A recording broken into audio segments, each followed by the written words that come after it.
The other interesting thing about Rogue, it was fun to be there with the strongmen as they tested their strength. And one of the things that I noticed, which I was trying to think about in terms of like the difference between how we did the sandbag at the games and how they did like their stone loading over the beam.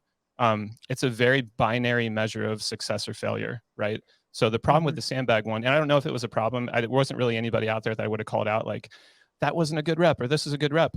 It's clear to everybody if you got the sandbag over a beam, or if you got the Atlas stone over a beam. It's a very binary measure. And I think when we think about strength events, especially with odd objects, you don't want the standards to stand in the way of the expression of strength. You don't want to know, was somebody's sandbag here versus somebody's sandbag here versus somebody else's judge is waiting for them to get all the way up right.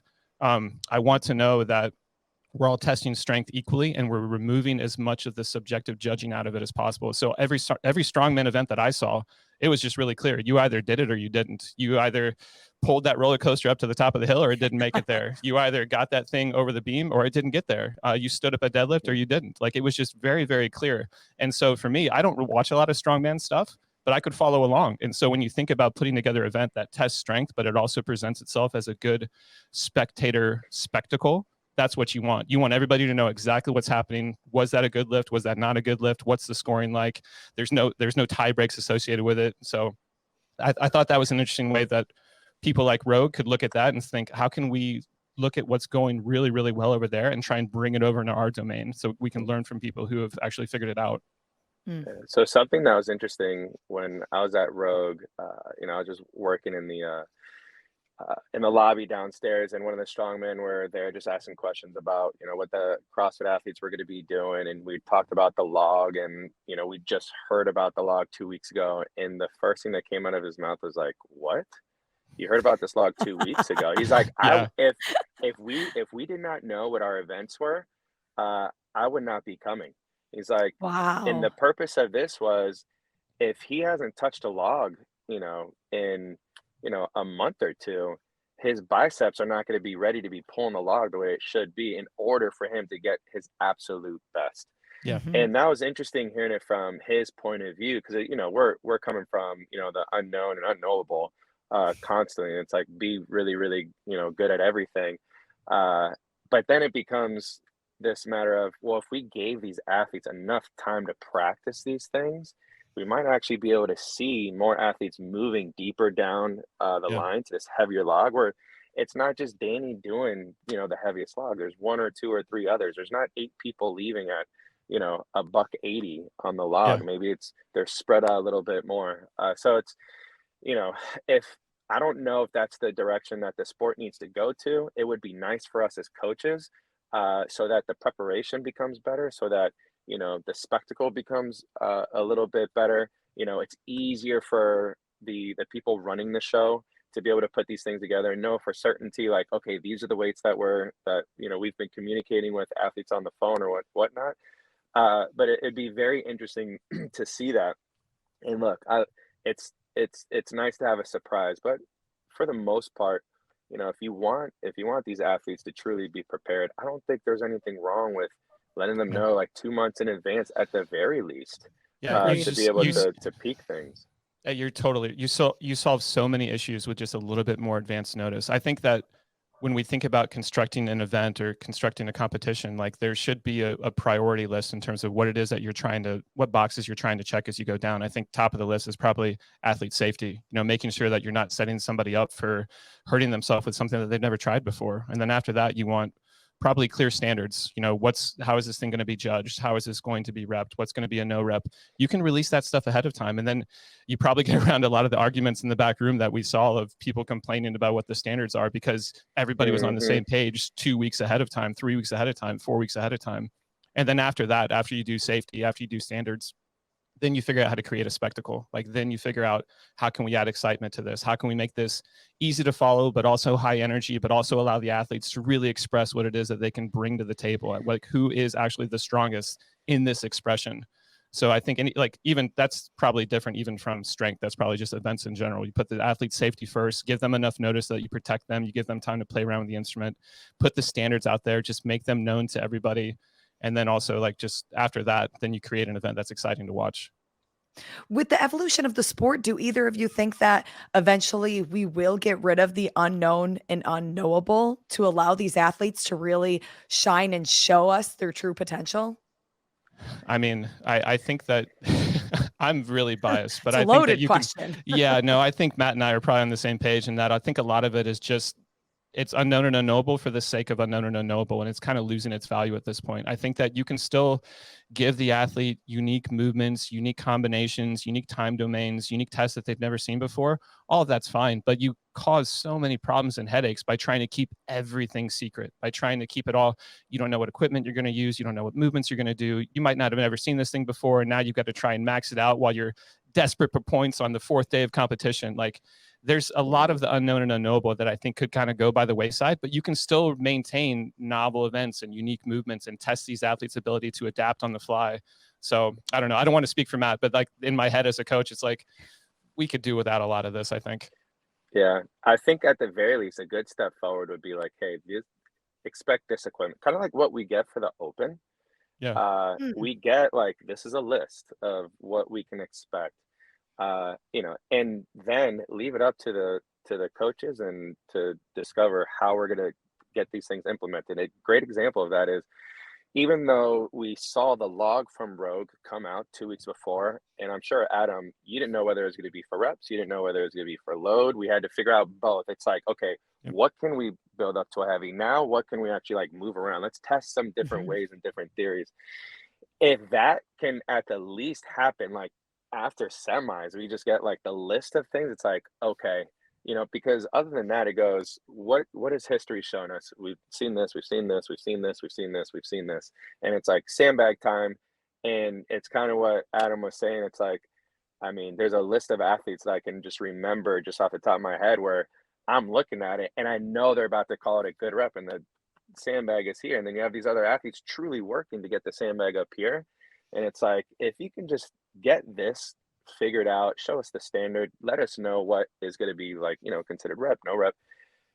I think that's a great start. And beyond that, like you can keep, and the reason why I think that it won't ever leave the unknown and unknowable realm is because it's literally written in the Bible, the CrossFit Bible, and it says Yeah. like this is CrossFit.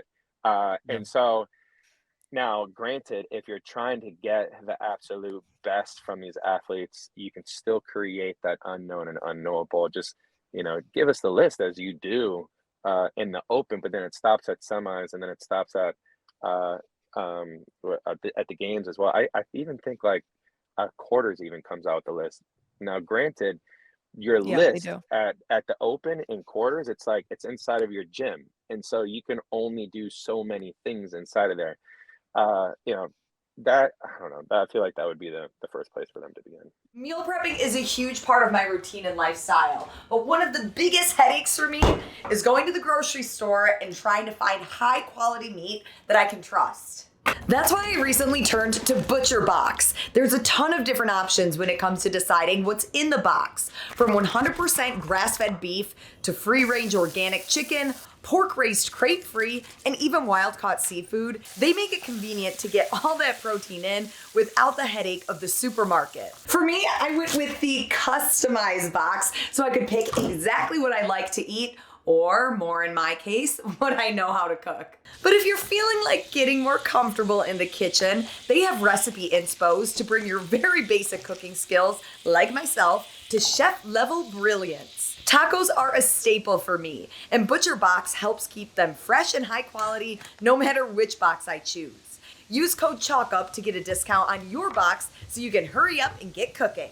Now, back to the episode. Yeah, I think that if I go back to that hierarchy that I said before, it's exactly what Matt was saying. Sometimes I think that they put the spectacle before the standard, before the safety, and I think that we pay the price for it sometimes. Now, I don't think anybody's trying to get athletes hurt. I don't want to make any accusations like that, but I do think that sometimes they think about the test in a bubble before they think about how the implementation is going to happen.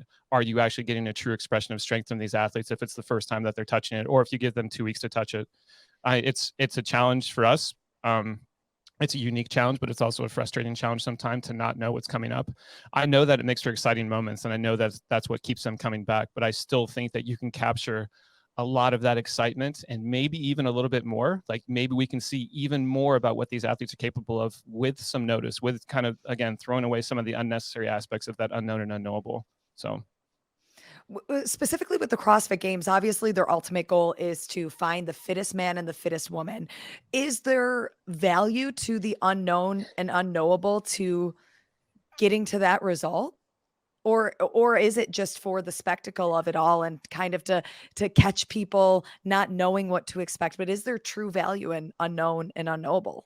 I mean, I think that they're proving that there is, or they're showing that they think that there should be, I guess is the best way to say that, because it's really in the eye of the beholder. What is it that you want to test? If you want to test fitness, you have a very clear definition about what fitness is, right? So constantly varied high movements, high intensity functional movements. It's, if they were just doing that, there's no unknown and unknowable that you can constantly vary over a known set of movements. You could do that. You don't have to add new things to that. But they've sort of shown over time that this is a sport that we are going to take pride in our ability to test these athletes on things that they've never seen before. And so for me, and for all of my athletes, it's the sport that we chose.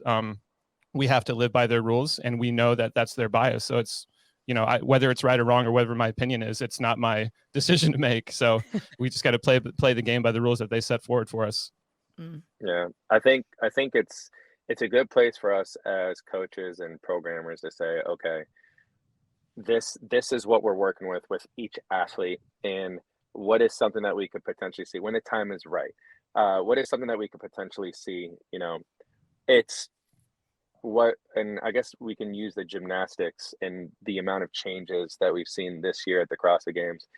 Now I'm taking this approach with my athletes. It's like, what else could they potentially be thinking that they're not going to tell us until an hour and a half before the event that we should have figured out already? It's like, if, I guess, to answer your question, it may not always be the best way to figure out the best possible athlete. If they're not giving awareness, and they're just like hints throughout the year of, well, it's been on, .com so often, and X amount of, and like, now I'm having to like watch .com. What is .com releasing on gymnastics now? And then are we able to hit all those things? And so, if you have athletes that's never, and you kind of think about it back when they did the pegboard, Mhm. it's like, is this what you really want to see? Is a bunch of athletes staring at a wall? One of them, I think, Margot is the first one to do it. That the year that it came out, it's like, if that's what you want, then the unknown and unknowable is fitting the definition as it should. But if you want athletes to actually have time and practice to do it, it's not going to look like unknown and unknowable. But again, it's like, it's okay if you have a list of things, because the athletes don't know. It's like, is it legless? Is it with Mhm. legs? Is it horizontal as opposed to vertical? Like, we don't know these things, but at the very least, we're not going to have a bunch of athletes just standing around Yeah. doing nothing, because it was an implement. There's so many things, and it wasn't an implement that just was never even touched, like crisscross. It's like, it's fine. We don't mind having crisscross. And in a way, it was a matter of who's going to learn crisscross the fastest in 30 minutes before they go out there, and they have to perform perfection. Because now it's like you're learning a new skill, and now you're giving them X amount of time to get this skill done, and then you're giving them X amount of time to even like figure, with the warm-ups, and the warm-ups have this type of jump rope, there's that type of jump rope, but no one has access to any of them. Is that It's part of fitness though? The ability to learn on the fly? Like, is that within it? I do think so, but I guess for this specific jump rope, that movement, that crisscross, uh, the athletes were like, you got to use the rope that you have. So if an athlete has a Mm. plethora of ropes in their bags, they're already set above the other athletes that don't even have access to that equipment. And you heard it on the commentators, like, oh, they're using, the black and white rope version, which is the best way to use, and no other athlete has access to it. And it would be like, having like men snatching with a powerlifting bar, because that's what they have access to, and then the other men get to snatch with the weightlifting diameter bar and be like, oh, I'm sorry if you only brought one and you didn't bring all these other ones. It's like, the equipment in itself of what they did and what they didn't bring is, I don't know if that's the correct way of doing it as far as unknown and unknowable, but yeah, I do think it's important to test adaptability. I think that you can do it on a bigger time window, though. I don't think it had, like Matt was saying, I think 30 minutes, like what you're going to end up with is you're going to end up with a lot of people out there whipping themselves with a rope trying to do something that they haven't done before. One, I don't think that you've really tested adaptability because it's really hard for somebody to stand out on that front for somebody who really has never, ever touched it before. The other side of that is also, it makes the sport not look the best. Like these are the best in the world, literally the best in the world. And if you're trying to figure out still how to grow this sport, how to increase its visibility, how to better improve its reputation. I mean, I get the argument that it's going to drive improvement in the sport. Like at Matt's pegboard example, at the year after that, people figured it out because now they knew this is what we got to have in our bag going forward if we want to compete at this level. So it does drive the sport forward, but I think that you can still drive the sport forward with more notice. And then you also get a better show when your athletes are out on the floor looking, I mean, it's not foolish, but they're doing their best and they're just not succeeding. So I think it might be shooting them in the foot a little bit to have the time window of adaptability be as small as they've had it done in the past. And maybe there will eventually be some kind of evolution of these things that you guys are talking about, like not necessarily telling the athletes what the test is, but having a list of equipment ahead of time. I think that's a great way that they could meet in the middle so that we can see the athletes at their best possible fitness levels to showcase what they can do. Yeah. No, I totally agree.